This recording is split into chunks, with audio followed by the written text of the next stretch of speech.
달콤한 말씀, 행복한 하루 3월 8일 금요일 본문은 마가복음 10장 1절에서 12절까지의 말씀입니다. 예수께서 거기서 떠나 유대 지경과 요단강 건너편으로 가시니 무리가 다시 모여들거늘 예수께서 다시 전례대로 가르치시더니 바리새인들이 예수께 나와 그를 시험하여 묻되 사람이 아내를 버리는 것이 옳으니까?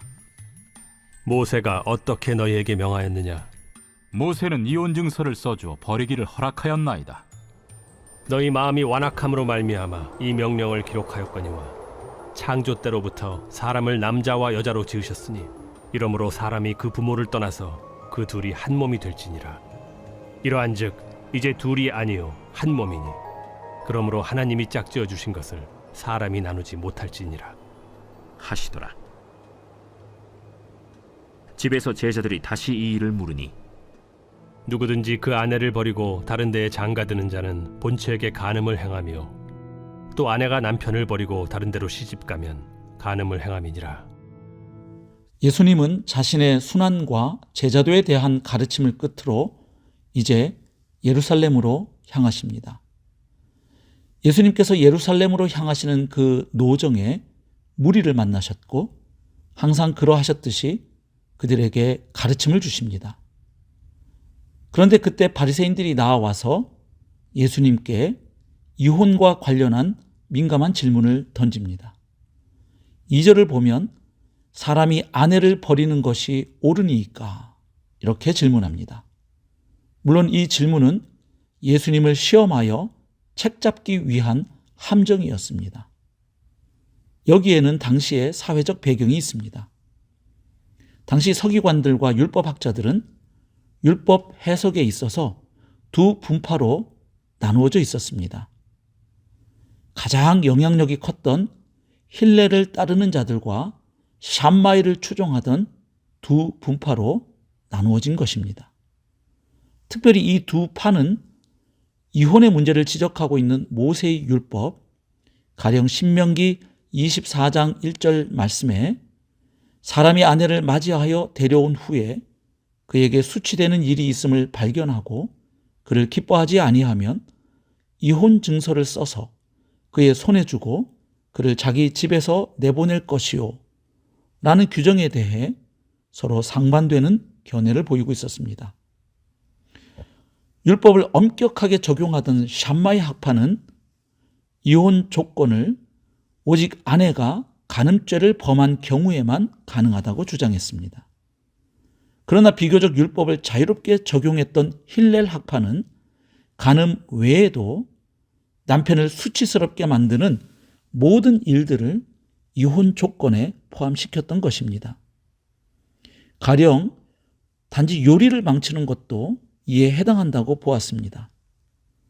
당시의 문서에 의하면 힐렐의 학교에서 가르치기를 아내가 남편의 음식을 조리할 때 소금을 너무 치거나 고기를 너무 오래 굽는다면 그녀는 이혼을 당하는 것이 마땅하다고 할 정도였습니다. 그런데 당시 이혼에 관한 한 힐렐 학파의 입장이 다수 입장이었습니다. 그러니 당시 유대 남자들은 마음대로 아내를 버릴 수 있는 기회를 얻게 되었던 것입니다. 자, 바리새인들이 예수님께 와서 물어본 질문은 바로 이런 배경에서 던진 것이었습니다. 따라서 바리새인들의 교활한 질문은 예수님께서 긍정하든 부정하든 어느 한쪽 파와 충돌해서 알력을 빚게 되어 있었습니다.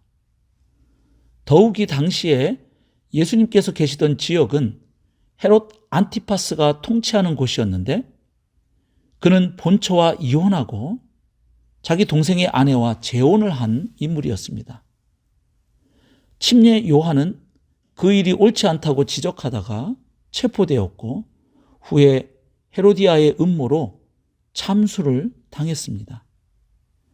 그러니까 당시 이혼에 대한 문제는 헤롯의 신경을 몹시 거슬리는 문제였던 것입니다.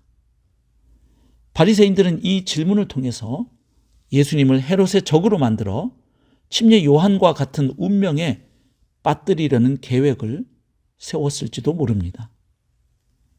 아무튼 그들이 예수님께 이혼에 대해 질문한 것은 알고 싶어서, 배우고 싶어서가 아니라 시험하기 위한 것이었고 곤경에 빠뜨리기 위한 것이었습니다. 한마디로 악한 의도를 가지고 던진 질문이었던 것입니다. 자, 그러면 이 질문에 예수님은 어떻게 대답하십니까? 3절 보면 모세가 어떻게 너희에게 명하였느냐 라고 되물으십니다. 물론 예수님께서 몰라서 물으신 것이 아닙니다. 그들이 모세의 율법에 대해서 오해하고 있었기 때문에 그들의 잘못된 이해를 바로잡기 위함이었습니다. 4절에서 그들은 이렇게 대답합니다. 모세는 이혼 증서를 써주어 버리기를 허락하였나이다. 즉 모세는 아내를 버리는 것을 허락했다는 것입니다. 이 대답을 보면 그들은 신명기에 있는 말씀의 근거에서 아주 당당하고 당연하게 이혼을 할 수 있다고 생각했던 사람들임을 알 수 있습니다. 그런데 여기서 예수님은 모세가 어떻게 너희에게 명령하였느냐, 즉 모세를 통해 하나님이 어떻게 너희에게 명령하였느냐, 다시 말해서 하나님의 명령 곧 결혼의 법칙에 대해 묻고 계시는데 그들은 모세의 허락으로 대답했습니다. 그래서 예수님은 바리새인들이 율법을 악한 의도로 왜곡하고 그 본질조차 깨닫지 못하고 있다는 것을 폭로하기 위해서 허락된 것에서 명령하신 것으로 이혼에서 결혼으로 토론의 주제를 전환하십니다. 당시 신명기 24장 1절부터 4절 말씀은 유대 사회에서 이혼을 합법화하기 위한 근거로 이용되고 있었지만 예수님은 모세의 허락이 하나님의 본래의 뜻이 아님을 지적하십니다. 한마디로 예수님은 모세가 이혼을 허락한 이유는 유대인들의 완악한 마음 때문이었다고 말씀하십니다. 여기서 완악한 마음이란 하나님의 말씀을 깨닫지 못하여 순종할 수 없는 상태를 말합니다. 즉 모세는 이스라엘 백성들에게 이혼의 정당성을 부여하고 있는 것이 아니라 남편들의 강팍한 마음과 행동들로 인해서 유린당하는 아내들의 인권을 보호하기 위한 소극적인 규정을 주었던 것입니다. 한마디로 모세의 허락은 당시 사회적 약자였던 여성들을 보호하기 위함이었음을 밝히십니다. 신명기가 기록될 당시 고대 사회에서는 여성들을 마치 놀이객감이나 노예와 같이 생각하고 자기 마음대로 여자를 바꾸는 일이 많았습니다.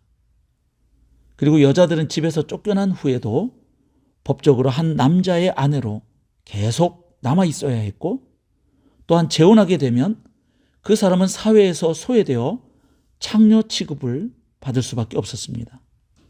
자, 그런 상황에서 이혼 증서를 주라고 한 것은 먼저 이혼 증서를 줌으로써 이혼 문제에 대해 신중함을 기하도록 하기 위함이었습니다. 또한 이혼 증서를 줌으로써 이혼당한 여자들도 거리낌 없이 재혼할 수 있는 기회를 마련해 주기 위함이었습니다. 이렇게 볼 때 신명기 말씀은 이혼을 적극 찬성하거나 조장시켰던 것이 아니라 오히려 이혼을 억제시키며 아내들이 못된 남편의 희생물이 되지 않도록 하려는 목적이 있었던 것입니다. 즉 한 남자가 충동적으로 아내와 이혼하거나 아내를 한 인격체로 대하지 않고 실증난 물건처럼 학대하는 것에 제재를 가함으로 아내들을 보호하려 했던 것입니다. 그런데 당시의 유대인들은 오히려 이 말씀을 이혼의 수단과 방편으로 악용하고 있었던 것입니다.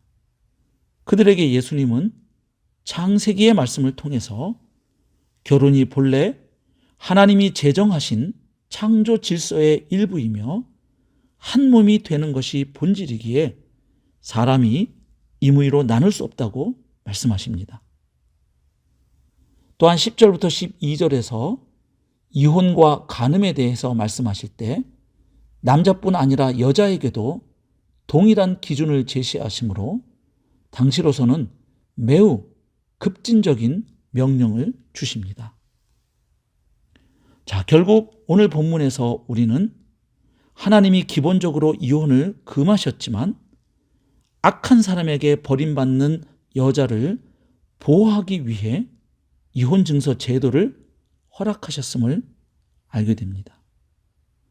그러므로 그리스도인들은 너무나 쉽게 이혼하는 이 시대의 풍조에 동조하지도 말아야 하고, 또한 여러 사정으로 이혼한 모든 사람을 죄인으로 낙인 찍지도 말아야 함을 배우게 됩니다. 사랑하는 성도 여러분, 하나님의 말씀에 입각해서 결혼에 관한 하나님의 본래 의도를 발견하고 건강하고 행복한 가정을 세워가시길 주님의 이름으로 축복합니다.